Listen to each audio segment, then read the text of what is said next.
Hi, I'm Dr. Christopher Wilson, licensed marriage family therapist, certified sex therapist, and supervisor, and the director for the Center for Healthier Relationships, Individuals, and Sexualities.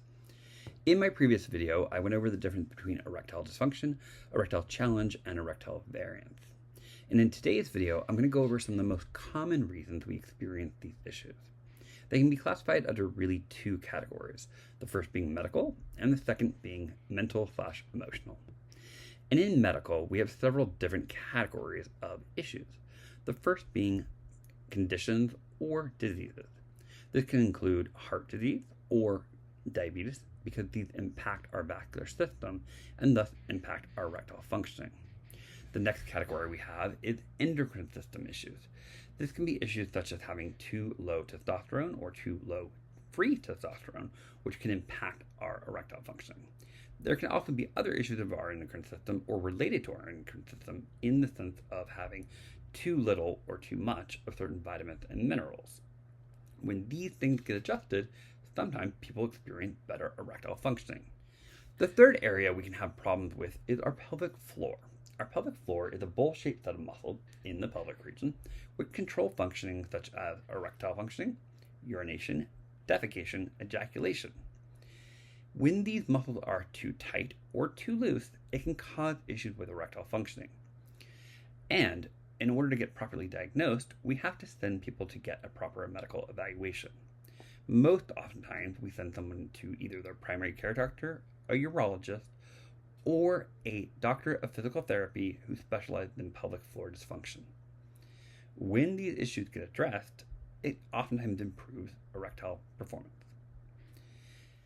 The final medical issue is simply aging. As we age, our body starts to deteriorate. And usually somewhere between about 30 and 50 years of age, most male body people are going to notice a difference in their erectile functioning. And most of the time, this is going to be somewhere about 80 to 90% of their optimal erectile functioning. But in more severe issues, it might be less than that. And when that's less than that, we need to look at possible issues around the medical conditions we noted earlier, or the next category, mental/emotional. Oftentimes, clients want to think their issues are strictly medical, and more oftentimes than not, there is also an emotional or mental health connected issue. This can be things such as a relational issue, if they're having issues with feeling sense of attraction or love or affirmation from a partner. Or it can be a stress response, such as performance anxiety, or having fear that something is going to interrupt their sexual experience, or they're not going to feel like they can have enough pleasure.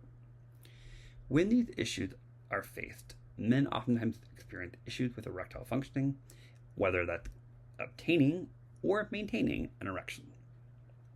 When working with a therapist, you'll address what is some of the root cause of these stressors or emotional issues and work to address them. So, for instance, I had a client come into me once who initially couldn't figure out why he was having erectile challenges. And through this exploration, we realized he was having a stress response because his girlfriend had a young child, and he was fearful that this young child would interrupt them while they were having sex. So he communicated with his partner. They made an agreement that when the girlfriend's daughter was home, they wouldn't try to have sex, and when the girlfriend with daughter was staying at their other parent's house, they would then try to engage in a sexual experience. And that made things a world difference for this client. If you have other questions or concerns, feel free to reach out to me or my team, and we can help address. Take care.